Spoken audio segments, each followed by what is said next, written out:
عبده ورسوله أما بعد فإن خير الحديث كتاب الله وخير الهدي هدي محمد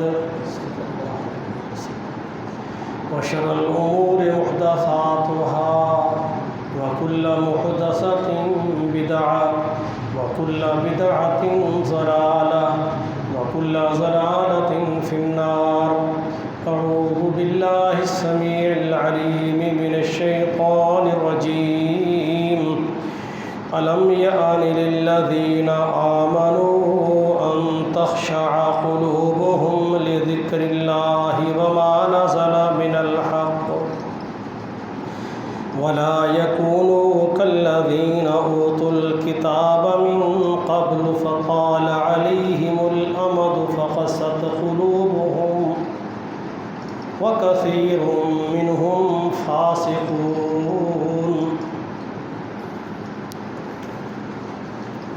میرے بھائیوں،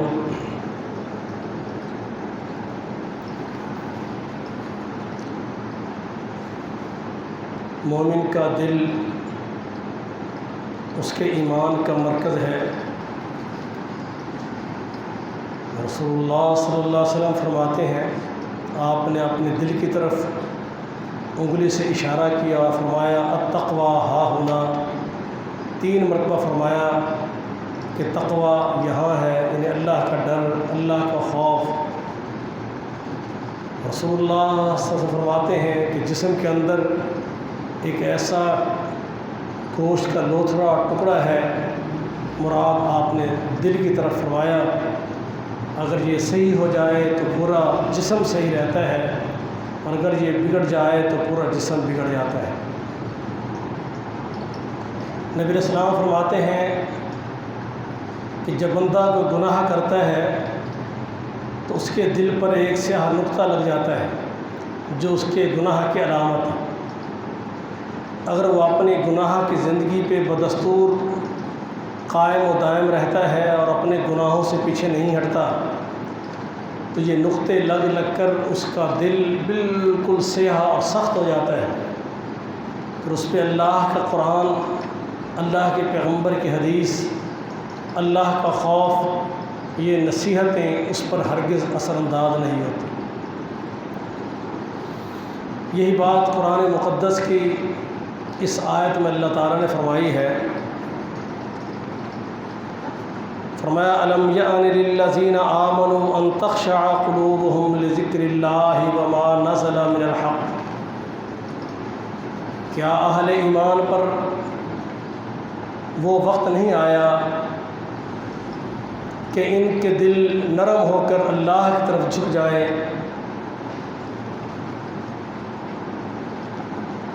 اس کا سبب اللہ کا قرآن اور جو کچھ اللہ کی طرف سے نازل ہوا ہے. اس کے باوجود بھی اللہ کا قرآن بھی موجود ہے، رسول اللہ صلی اللہ علیہ وسلم کی سیرت بھی موجود ہے، نصیحتیں ہو رہی ہیں، قرآن کی تلاوتیں ہو رہی ہیں، اللہ اس کے رسول کے احکامات بتلائے جاتے ہیں. کیا اب بھی ان نصیحتوں اور قرآن جیسے دلوں کو دہلا دینے والے اللہ کے کلام کے باوجود بھی کیا اہل ایمان پر ابھی تک یہ وقت نہیں آیا کہ ان کے دل نرم ہو جائیں؟ بوجہ دل نرم ہونے کے اللہ کے خوف سے یہ لرز جائیں اور گناہوں کی زندگی سے ہٹ جائیں، اپنے اللہ کو راضی کر لیں. فرمایا اے اہل ایمان ولا یکونوا کالذین اوتوا الکتاب من قبل.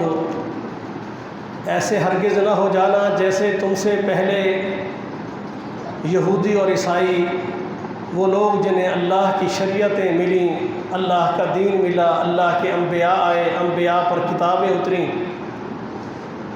جیسے داؤد علیہ السلام پر زبور نازل ہوئی، موسیٰ علیہ السلام پر تورات نازل ہوئی، عیسیٰ علیہ السلام پر انجیل نازل ہوئی.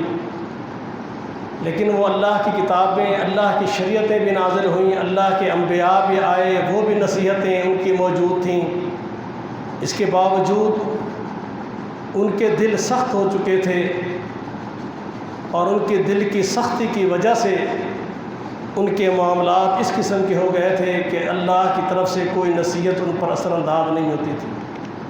اللہ فرماتے ہیں اے اہل ایمان، تم نے ہرگز ان لوگوں کی طرح نہیں ہونا۔ معنی کیا ہے کہ تمہارے دل بھی سخت ہو جائیں، اللہ کا خوف تمہارے دلوں سے نکل جائے، اللہ اس کے رسول کے احکامات اور نصیحتیں تم پر اثر انداز نہ ہوں۔ وَكَثِيرٌ مِّنْهُمْ فَاسِقُونَ، اور ان کی پہلی امتوں کی ایک بڑی تعداد اللہ کی نافرمان اور باغی ہو گئی تھی۔ وقت کے ساتھ ساتھ وقت گزرتا رہا، بغاوت اور سرکشی ان کے ذہنوں اور دلوں پر جاری و ساری رہی، اور پھر وہ نتیجہ سامنے آیا کہ ان کے دل گناہوں کی سیاہی سے ایسے آلودہ ہو چکے تھے کہ ان پہ اللہ اور اس کے رسول کے احکامات اثر نہیں کرتے تھے۔ فرمایا اے اہل ایمان، تم نے ایسا نہیں ہونا۔ نصیحت کر دی، احکامات رب کے نازل ہوئے، لیکن صورتحال اس کے بالکل برعکس ہوتی گئی۔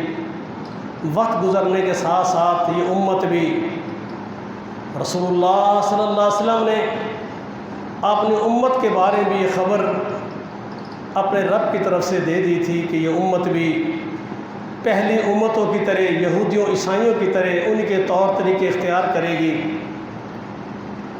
گمراہیوں میں پڑ جائے گی، بد عقیدہ ہو جائے گی، جو ان کے کرتوت تھے وہی کرتوت ان کے ہوں گے۔ ان کے کرتوتوں میں سے اللہ نے بیان کیا کہ ایک ان کا یہ بھی معاملہ تھا،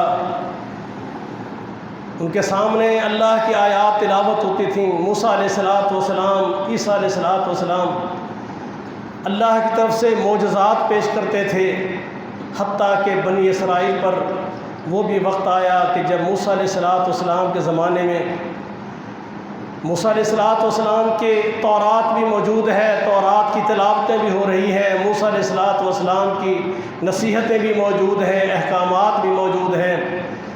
جو اللہ نے موسیٰ علیہ الصلوۃ والسلام کو معجزات عطا کیے تھے، وہ معجزات بھی ان کے سامنے تھے، حتیٰ کہ وہ وقت آیا کہ ایک قاتل نے کسی کو قتل کر کے اور اس کے مخالف کے دروازے پر اس کی لاش کو پھینک دیا تاکہ یہ قتل اس کے سر لگ جائے۔ اختلاف رونما ہوا، موسیٰ علیہ السلام نے اللہ کی طرف سے ایک اور معجزہ رونما ہوا۔ اللہ فرماتے ہیں ان اللہ یأمرکم ان تذبحوا بقرہ، ایک گائے لیجئے، اس گائے کو ذبح کیجئے، اس کے گوشت کا ٹکڑا مقتول کے جسم سے لگاؤ، یہ اپنے قاتل کا نام تم کو بتا دے گا۔ وہ ٹکڑا لگایا گیا، وہ قاتل اٹھا، اس میں زندگی کی رمق اللہ نے پیدا کی، اس نے اپنے قاتل کا نام بتایا، پھر وہ فوت ہو گیا۔ یہ معجزہ بھی سامنے آیا، ساری نصیحتیں ہونے کے باوجود اللہ فرماتے ہیں ثم قست قلوبکم من بعد ذلک فہی کالحجارۃ او اشد قسوہ، اس کے باوجود تمہارے دل اتنے سخت ہو چکے تھے، یہ گوشت کا ایک لوتھڑا جو اللہ نے نرم بنایا ہے اتنا سخت ہو گیا کہ موسیٰ علیہ الصلوۃ والسلام کی تمام نصیحتیں، اللہ کے نازل شدہ کتاب تورات کے تمام احکامات، معجزات پیغمبر بھی دیکھنے کے باوجود ان کے دل پتھروں کی طرح سخت ہو گئے، او اشد قسوہ، بلکہ پتھروں سے بھی زیادہ سخت ہو گئے ان کے دل۔ وَإِنَّ مِنَ الْحِجَارَةِ لَمَا يَتَفَجَّرُ مِنْهُ الْأَنْهَارُ، پتھر تو پھر بھی ایسے ہیں جن سے چشمے پھوٹ پڑتے ہیں، نہریں جاری ہو جاتی ہیں، اور وَإِنَّ مِنَ الْحِجَارَةِ لَمَا يَتَفَجَّرُ مِنْهُ الْأَنْهَارُ وَإِنَّ مِنْهَا لَمَا يَشَّقَّقُ فَيَخْرُجُ مِنْهُ الْمَاءُ، اور پتھروں میں سے تمہیں وہ پتھر بھی نظر آئیں گے جن کے اندر سے پانی بھی نکلنا شروع ہو جاتا ہے، ان کے اندر بھی یہ نرمی آ جاتی ہے۔ وَإِنَّ مِنْهَا لَمَا يَهْبِطُ مِنْ خَشْيَةِ اللَّهِ، وہ بھی پتھر ہیں جو اللہ کے خوف سے گر پڑتے ہیں، ان پہ کو بھی اللہ کی حاکمیت کا، اللہ کی الوہیت کا، اللہ کی عظمت کا ادراک ہوتا ہے، وہ بھی اللہ کے خوف سے لڑک رہے ہوتے ہیں، گر رہے ہوتے ہیں۔ لیکن ایک انسان ہے، یہ اللہ کے بارے میں اس کا دل اتنا سخت ہو جاتا ہے۔ آج میرے بھائیوں ایسے لگتا ہے جیسے ہم بھی اسی یہود و نصارہ کے طریقوں پر گزر رہے ہیں، ہمارے اعمال اتنے گندے ہو چکے، ہم گناہوں کی دلدل میں پھنس چکے، آج نہ اللہ کے قرآن کی آیات ہم پر اثر کرتی ہیں اور نہ ہی محمد رسول اللہ صلی اللہ علیہ وسلم کی نصیحتیں۔ ہمارے دل سخت ہو چکے ہیں اور اس کا ایک ہی حل ہے، آئیے اللہ سے استغفار کیجئے، اپنے گناہوں کی معافی مانگ لیجئے اور اپنے دلوں میں نرمی لائیے۔ اس دل کی سیاہی کو اللہ کے خوف سے، اللہ سے وعدہ کرتے ہوئے اپنے گناہوں سے اس کو صاف کر دو اور وہ گناہ مٹا دیجئے۔ اور اس کے مٹانے کا ایک ہی حل ہے، اللہ کے خوف سے نکلے ہوئے آنسو، اللہ کے خوف سے، ڈر سے دھڑکتا ہوا دل، یہ اس کی سیاہی کو مٹا دے گا۔ اور وہی انداز اختیار کیجئے۔ آج ہماری سختی کا عالم کیا ہے؟ قرآن کی آیتیں پڑھی جاتی ہیں، اللہ کے دین کے ساتھ مذاق کیا جاتا ہے۔ رسول اللہ صلی اللہ علیہ وسلم فرماتے ہیں 6 چیزوں کی ضمانت دے دو، محمد سے جنت کی ضمانت لے لو صلی اللہ علیہ وسلم۔ کتنی مرتبہ ہم یہ حدیث سنتے ہیں، کیا دلوں میں نرمی آئی؟ فرمایا سچ بولنے کی ضمانت دو، جھوٹ نہیں بولو گے، جب بھی بات کرو گے صداقت پر مبنی ہوگی، غلط بیانی، دھوکہ دہی، جھوٹ، فریب نہیں ہوگا تمہاری باتوں میں، اس بات کی ضمانت دو۔ کتنا سچ بولتے ہیں ہم، پھر اللہ کے قرآن کا انکار کر دیتے ہیں۔ اور جی اس دور اتنے سچ بولیے پھر کم ہی نہیں چلتا۔ معاذ اللہ، اللہ کا دین جو انسانیت کی ہدایت کے لیے آیا ہے وہ ناقص ہے، انسانیت کے لیے کارآمد رہا ہی نہیں ہے۔ خود نہیں بدلتے، رب کے قرآن کو بدلتے ہیں۔ رسول اللہ صلی اللہ علیہ وسلم کے صحابی سیدنا انس فرماتے ہیں ہم اللہ کے نبی کے صحابہ جھوٹ سے آشنا ہی نہیں تھے، جھوٹ ہمارے قریب آئے، ہم غلط بیان نہیں کریں، ایسی کوئی بات نہیں تھی۔ ان کے دلوں میں اللہ کا خوف طاری ہوتا تھا، وہ جانتے تھے کہ اللہ ناراض ہو جائے گا۔ سیدہ عائشہ رضی اللہ تعالیٰ عنہ فرماتی ہیں کہ محمد کریم علیہ السلام بیٹھے ہوئے تھے، ایک شخص آیا اللہ کے پیغمبر کے سامنے آ کر بیٹھ گیا۔ آپ اپنے حجرے میں تھیں، اللہ کے رسول بیٹھے تھے باہر، وہ آیا اور بیٹھ گیا۔ کہتا اللہ کے رسول علیہ السلام میرے کچھ خادم، غلام، ملازم، نوکر ہیں، بڑی قابل غور حدیث ہے میرے بھائیوں، اللہ کے رسول میرے ساتھ جھوٹ بولتے ہیں، خیانت کرتے ہیں، مالی معاملات، ہیرا پھیری، خیانت، جو بات کہتا ہوں وہ بات نہیں مانتے،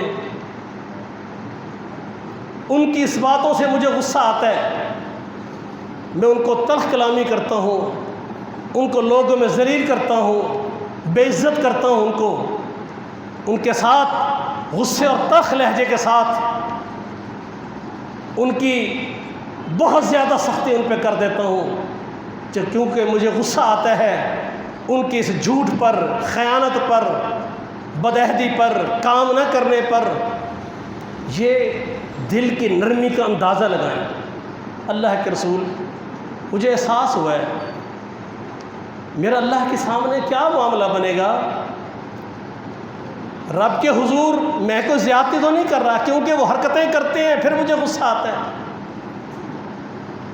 آج ہمارے یہاں بھی ہوتا ہے، جی پہلے انہیں گال کڈی سی پھر میں کڈی ہے، میں کہڑی زیادتی کی ہے، شروع اس نے کیا تھا، میں نے تو اختتام کیا ہے، پہل اس نے کی ہے۔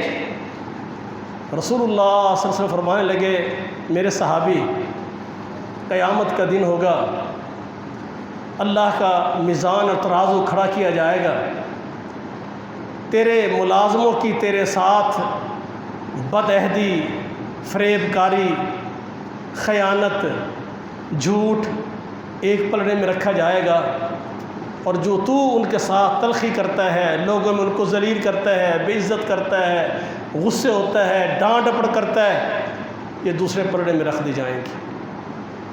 اگر تیری زیادتیاں بڑھ گئیں تو اللہ کے ہاں مجرموں کی لسٹ میں کھڑا ہو، اور اگر ان کی زیادتیاں بڑھ گئیں، تیری کم رہیں، تجھے اللہ سے اس کے اجر مل جائے گا، اور اگر ان کی کم ہوئی تیری زیادہ ہوئی تو پھر تو اپنا انجام سوچ لینا کہ اللہ کے ہاں تیرا کیا معاملہ ہوگا۔ ان کے دل سخت نہیں تھے، صحابی رونے لگ گئے۔ حضرت عائشہ کہتے ہیں میں دیکھ رہی تھی وہ روتے ہوئے ہچکے لیتا ہوا جا رہا ہے۔ اللہ کے نبی نے پیچھے فرمایا تو نے اللہ کا قرآن نہیں پڑھا؟ وَنَزَعُ الْمَوَازِينَ الْقِسْطَ لِيَوْمِ الْقِيَامَةِ فَلَا تُظْلَمُ نَفْسٌ شَيْئًا، کہ قیامت کے دن اللہ فرماتے ہیں ہم ترازو قائم کر دیں گے۔ وَإِنْ قَالَ مِثْقَالَ حَبَّةٍ مِّنْ خَرْدَلٍ، اگر رائی کے دانے کے برابر بھی تمہاری کوئی نیکی بدی ہوگی اللہ اس کو ہاتھ میں وہیں پر موجود اس ترازو میں اللہ رکھ دے گا۔ تو نے قرآن نہیں پڑھا؟ میرے بھائیوں ہم کیا کرتے ہیں؟ اپنے ذہنوں کی تسکین کی خاطر جو کچھ کرتے ہیں بھول جاتے ہیں، اور اگر کوئی کہہ دے تو دل اتنے سخت ہے کہ اثر نہیں کرتے۔ اور محمد رسول اللہ صلی اللہ علیہ وسلم اس صحابی کو کیا بیان کر رہے ہیں؟ کہتے ہیں کہ یاد کر لے تیرے دونوں معاملے اللہ کے سامنے رکھے جائیں، اور وہ صحابی رو رہا ہے۔ اب اس کی کیا کیفیت ہوگی جس کہ اللہ کے خوف سے اس کا دل کتنا تڑپ رہا ہے۔ اور میرے لیے یا آپ کے لیے اہل ایمان کے لیے اللہ فرماتے ہیں الم یعن للذین آمنوا ان تخشع قلوبہم لذکر اللہ وما نزل من الحق، وہ وقت ابھی نہیں آ پہنچا۔ اللہ کی کتاب، اللہ کا ذکر، نصیحتیں، احکامات، پیغمبر کی حدیثیں، سب کچھ تمہارے سامنے، اس کے باوجود بھی تمہارے ذہنوں پہ اثر نہیں پڑتا، اصلاح نہیں کرتے۔ یاد رکھ لو میرے بھائیوں، رسول اللہ صلی اللہ علیہ وسلم نے ابو مسعود رضی اللہ عنہ کہتے ہیں میرے غلام نے میرا کہنا نہ مانا، غلطی کی، میرے ہاتھ میں ڈنڈا تھا، میں اس کی پٹائی کر رہا تھا کہ مجھے آواز آئی پیچھے سے ابو مسعود،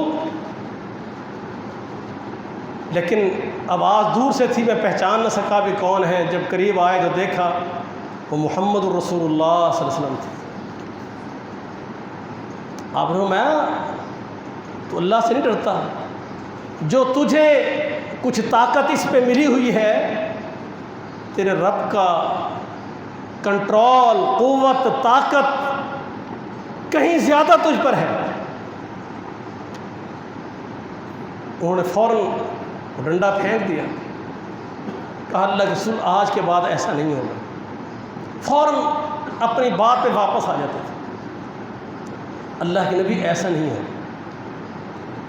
یہ رسول اللہ صلی اللہ علیہ وسلم نے تربیت کی تھی، ان کے دلوں میں شدید نرمی تھی۔ اس لیے مجھے اور آپ کو بھی یہی کہا گیا ہے کہ اپنا ایمان اس صحابہ کی طرز پر بناؤ جو محمد کریم علیہ السلام کے تربیت یافتہ تھے۔ لیکن ہمارے دلوں میں ایسی کوئی نرمی نہیں آ رہی۔ ویسے ہمارا دعویٰ ہے کہ ہم جنت میں جائیں گے، ہم شرک نہیں کرتے، ہم بدعات کے قریب نہیں جاتے۔ میرے پیغمبر فرماتے ہیں پھر آؤ محمد سے جنت لے لو صلی اللہ علیہ وسلم، 6 چیزوں کی گارنٹی دے کے جنت لے لو۔ فرمایا بد عہدی نہیں کرو گے، جھوٹ نہیں بولو گے، وعدہ خلافی نہیں کرو گے، خیانت نہیں کرو گے۔ آج دیکھ لیں ہم جتنے کاروباری لوگ ہیں، جس سے بھی بات کریں گے، جو بھی عہد کریں گے، جو بھی لین دین کے معاملات کریں گے، اللہ معاف فرمایا بعض اوقات تو ذہنوں میں ہوتا ہے وقتی کارروائی بھی ٹالو پھر دیکھا جائے گا، اس دن آئے گا دیکھ لیں گے، فی الحال جائے نا۔ میرے بھائیوں یہ دنیا یہیں رہ جانی ہے، کوئی اس کو ساتھ لے کر نہیں جا سکا، کوئی اس کی بنیاد پر۔ رسول اللہ صلی اللہ علیہ وسلم فرماتے ہیں 4 چیزیں اگر تم میں موجود ہوں، اے اہل ایمان، اے اہل توحید، 4 چیزیں، 4 نعمتیں اگر تم کو مل جائیں، پوری دنیا میں سے تمہیں کچھ نہ ملے، تم کلاش ہو کر فوت ہو جاؤ، اللہ نے فرماتے ہیں تم اس دنیا سے کامیاب چلے گئے۔ کیا چیزیں مل جائیں؟ فرمایا سچ بولنا تم کو نصیب ہو جائے،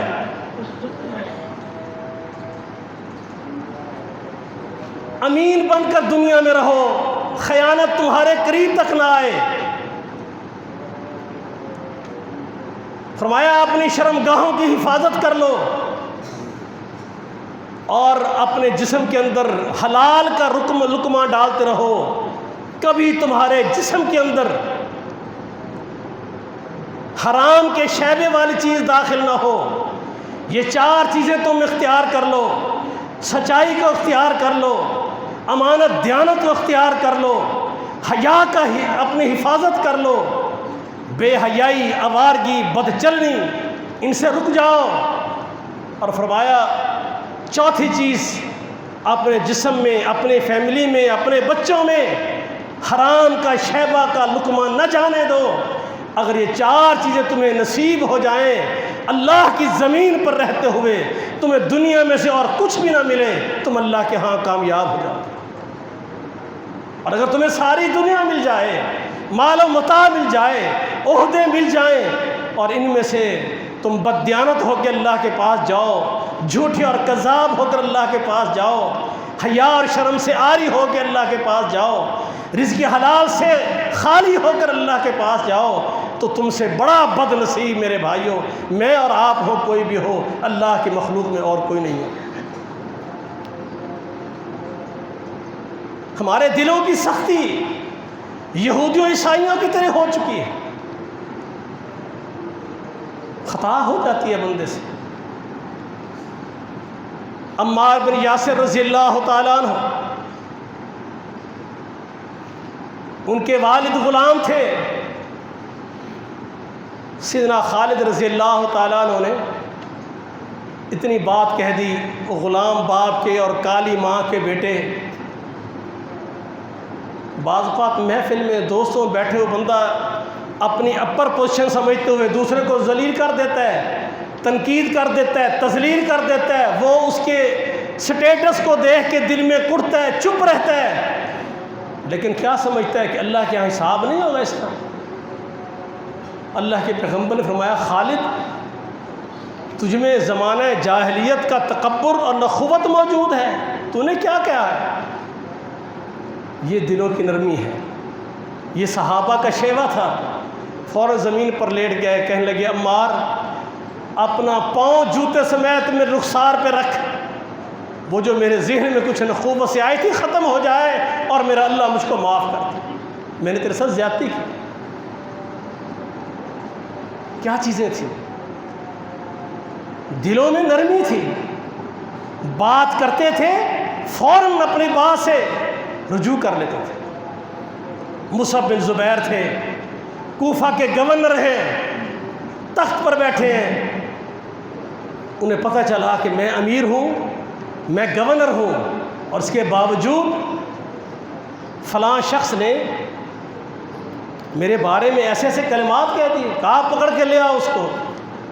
جب پکڑ کے لایا گیا، تخت پر بیٹھے تھے، تلخ لہجے میں کہتے تجھے جرأت ہوئی ہے میرے بارے میں ایسی بات کرنے کی، تیری ہمت کیسے ہوئی؟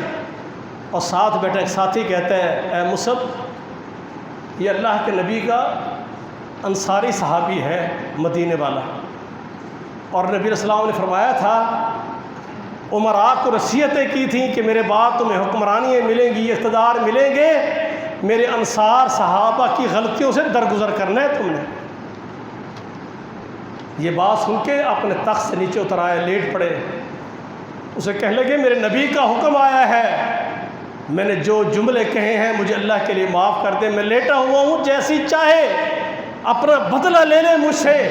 میرے نبی کا حکم آنے کے بعد میرے جسم اور میرے دماغ میں جسارت نہیں رہی کہ میں تیرے ساتھ کوئی بات کر سکوں۔ ہمارا کیا حال ہے؟ فطال علیہم الامد، یہ یہودیوں عیسائیوں کے طور طریقوں میں جب ایک دور ان کا گزرا، فما فقست قلوبہم، ان کے دل سخت ہو گئے۔ آج میرے بھائیوں وہی ہمارے دلوں کا حال ہے۔ 6 چیزوں کی اللہ کے نبی نے بات کی، 3 میں نے ابھی ذکر کی ہیں، مزید وضاحت انشاءاللہ زندگی رہی تو آئندہ جمعے میں کریں گے۔ وما علینا۔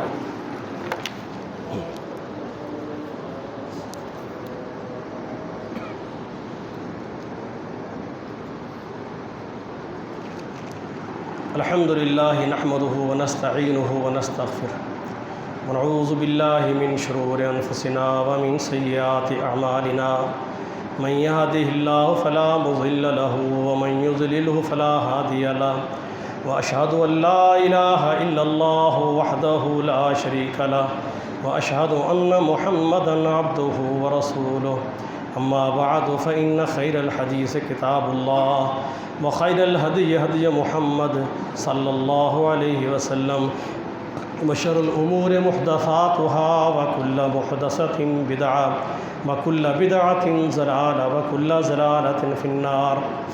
رسول اللہ صلی اللہ علیہ وسلم کی حدیث ہے، اگر کسی شخص کو دیکھو کہ اس پہ مالی معاملات، زندگی کی آسائشات، مال و متاع، اس کی فراوانی ہے اس پر، اور وہ اللہ کی بغاوتوں سے، گناہوں سے، زیادتیوں سے بالکل باز نہیں آ رہا، پھر بھی اللہ تعالیٰ کی طرف سے دنیاوی انعامات، دنیاوی نعمتیں یہ اس پر نچھاور ہوتی جا رہی ہیں، فرمایا سمجھ لو کہ یہ اللہ کی گرفت میں بہت جلد آنے والا ہے۔ یہ آسائشات، یہ نعمتیں اللہ کی طرف سے نعمت نہیں، بلکہ یہ اللہ کی طرف سے آنے والے عذاب کی علامتیں ہیں۔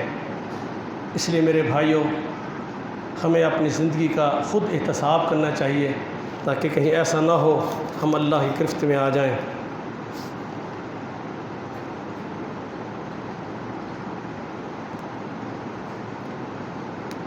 ایک ساتھی ہیں شیخ زاہد باری،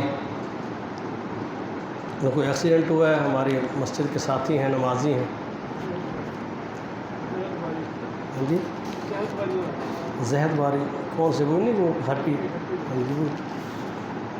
انشاءاللہ نماز کے بعد میں ان کے لیے دعا کریں کہ اللہ تعالیٰ ان کو صحت کاملہ عطا فرمائے، اور اپنی نماز کے مستقل نمازی ہیں مسجد کی، اللہ ان کو صحت کاملہ عطا فرمائے۔ سبحان ربک رب العزت عما یصفون وسلام علی المرسلین، الحمد للہ۔